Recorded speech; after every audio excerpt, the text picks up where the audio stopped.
And Ahab told Jezebel all that Elijah had done, and all that he had killed all of the prophets with the sword. Jezebel sent a messenger to Elijah, saying, "So may the gods do, and so may they continue, unless at this time tomorrow I will make your life like the life of one of them." And he saw, and he arose and went for his life. And he came to Beersheba, which belonged to Judah, and he left his servant there. He went to the desert, a distance of 1 day's travel.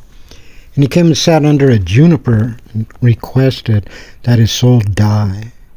He said, "Enough now, Lord, take my soul, as I am not better than my forefathers." He lay and slept underneath one juniper, and behold, an angel touched him, said to him, "Rise and eat." And he looked. At his head there was a cake baked on hot coals, and a flask of water. He ate and drank, and again he lay down. Angel of the Lord returned to him again and touched him and said, "Arise and eat, as the journey is too much for you." And he arose and ate and drank, and he went with the strength of this meal 40 days and 40 nights up to the mountain of the Lord, Horeb. And he came there to the cave, and he lodged there. And behold, the word of the Lord came to him, and he said to him, "What are you doing here, Elijah?" And he said, "I have been zealous for the Lord, the God of hosts. For the children of Israel have forsaken your covenant. They have torn down your altars, and they have killed your prophets by the sword, and I have remained alone, and they seek my life to take it." And he said, "Go out and stand in the mountain before the Lord. Behold, the Lord passes in a great and strong wind, splitting mountains and shattering boulders before the Lord. But the Lord was not in the wind, and after the wind an earthquake. Not in the earthquake was the Lord. After the earthquake fire, not in the fire was the Lord. After the fire a still small sound."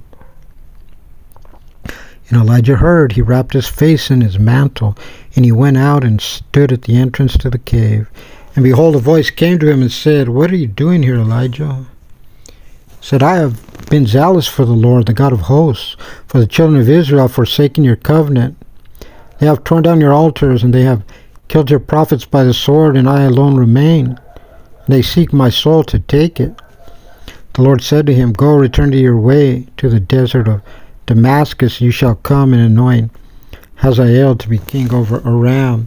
Jehu the son of Nimshi you shall anoint as king over Israel, and Elisha the son of Shaphat from Abel Meholah you shall anoint to be prophet in your stead. And it will be those who escape the sword of Hazael, Jehu will kill.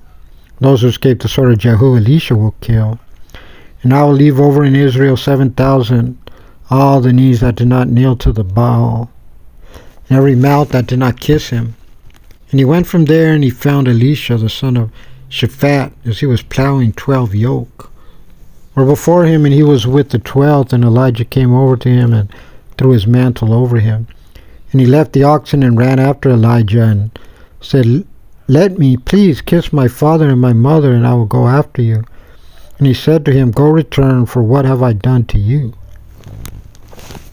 And he returned from after him and took the yoke of oxen and slaughtered them, and with the gear of the oxen he cooked the meat for them, and he gave the people, and they ate. And he rose and followed Elijah and ministered to him.